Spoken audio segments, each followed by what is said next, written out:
ನಿನ್ಗೆ ನನ್ ಮೇಲೆ ಪ್ರೀತಿನ ಕಮ್ಮಿ ಆಗೋದೆ ಓದ್ಕೋ. ಅದ್ಯಾಕ ಅಂಗಡಿ ಏನು ಇವತ್ತು ಅತ್ತಿತ್ತವ ಇದೆಯಲ್ಲ ಊಟ ಕರ್ಕೊಂಡು ಹೋಗಿ ಹೋಟ್ಲಿಗೆ. ನೋಡಮೆ ಮೀನು ಗಾಣಕ್ ಬೀಳ್ಗಂಟ ಮಾತ್ರ ಎರೆಹುಳಕ ಅಲ್ಲಾಡ್ಸ್ಕೊಂಡ್ ಕೂತಿರ್ತಾರೆ, ಆಮೇಲೆ ಅಲ್ಲಾಡ್ಸ್ಕೊಂಡ್ ಕೂತ್ಕೊಂಡ್ರೆ ಏನು ಇಲ್ಲ.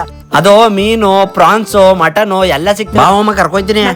ನಾವೇ ಬರ್ತಾ ಇರೋ ಹೋಟ್ಲು ಏನ್ಶಿಯಂಟ್ ಸ್ಟೋನ್ ಫ್ಲೇಮ್. ಇಲ್ಲಿ ಐಕ್ಲು ಡ್ರಾಯಿಂಗ್ ಪಾಯಿಂಗ್ ಬಿಟ್ಕೊಂಡ್ ಆಟ ಆಡ್ತಾ ಇರ್ತವೆ. ನಾವು ನೆಮ್ಮದಿಯಾಗಿ ಇಟ್ಕೊಂಡು ಬಾಯಿ ಸಿಹಿ ಮಾಡೋಣ ಬನ್ನಿ. 16 ತರ ಸ್ವೀಟ್ ಅವೆ ತಿನ್ನಿ. ಇವು ಈಟ್ ಮೂಳೆ biryani, chicken, mutton, prawns, masala, egg rice, noodles ಎಲ್ಲ ಸಿಗ್ತವೆ. ಅದ್ರಲ್ಲೂ ಈ ಮಟನ್ ಸೂಪ್ ಅಂತೂ ಯು ನಾಟ್ ಈಟ್ ಮೂಳೆ ಓನ್ಲಿ ಬೇಳೆ. ಅದ್ರಲ್ಲೂ ಅವೇ ಬ್ರೆಡ್ ಬನ್ನಿಂದ ಹಿಡಿದು ಅನ್ನ ಸಾಂಬಾರು, ಅನ್ನ ರಸಮ್, ಮಶ್ರೂಮ್ ಐಟಮ್, ಗ್ರೇವಿ ಐಟಮ್ಗಳು, ಯೋ ಬರ್ತ್ಡೇಗಳು, ಫ್ಯಾಮಿಲಿ ಫಂಕ್ಷನ್ ಮಾಡ್ಕೋಕಂತ 7 ಮಾಡ್ಸೋ ಜಾಗ. ಎಲ್ಲ ಹೋಟ್ಲಲ್ಲೂ ಗ್ಯಾಸ್ ಅಲ್ಲೂ ಒಲೆ ಮೇಲೂ ಅಡ್ಗೆ ಮಾಡೋದು ನೋಡಮಿ. ಇವ್ರು ಕಲ್ ಮೇಲೆ ಬೇಯಿಸ್ಕೊಡ್ತಾರೆ ಅಂತೀನಿ.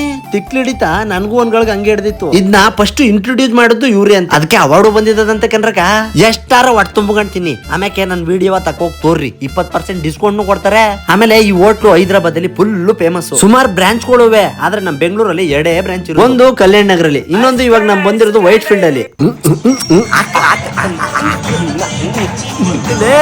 ಅವರೇ ಇಂತ ಸ್ಟೆಪ್ ಹಾಕಿದ್ಮೇಲೆ ನಮ್ ಅವ್ರಕ್ಕಿಂತ ಡಿಫಿಕಲ್ಟ್ ಸ್ಟೆಪ್ ಹಾಕ್ಬಿಡ್ದೆ. ಆಮೇಲೆ ನಿಮ್ ಬರ್ತ್ಡೇ ಇರ್ಲಿ, ಆನಿವರ್ಸರಿ ಇರ್ಲಿ, ಅವರೇ ಕೇಕ್ ಫ್ರೀ ಆಗಿ ಕೊಡ್ತಾರೆ. ಸ್ವೀಟ್ ಗಳು ಕೇಕ್ ಗಳಿಗಂತೂ ಬರವೇ ಇಲ್ಲ, ಒಂದ್ಕಿಂತ ಒಂದ್ ಹೆಚ್ಚಾಗವೆ. ಫ್ರೆಂಡ್ಸ್ ಫ್ಯಾಮಿಲಿ ಎಲ್ಲ ಹೋಗಿ ಊಟ ಮಾಡ್ಕೊಂಡ್ ಬರೋಕೆ ಒಂದ್ ಒಳ್ಳೆ ಪ್ಲೇಸ್ ಅಂತ ಹೇಳೋದ್ರಲ್ಲಿ ಏನ್ ಮೋಸನೇ ಇಲ್ಲ. ನಾನ್ ಹೇಳುದು ಒಂದೇ ಗುರು, ಇರೋದೊಂದ್ ಜೀರ್ಣ, ಹಿಂದೇನಾಯ್ತು ನೆನ್ಪಿಲ್ಲ, ಮುಂದೇನಾಗುತ್ತೋ ಇರೋ ಗಂಟು ಉಣ್ಕ ತಿನ್ಕ ಚೆನ್ನಾಗಿರ್ಮ.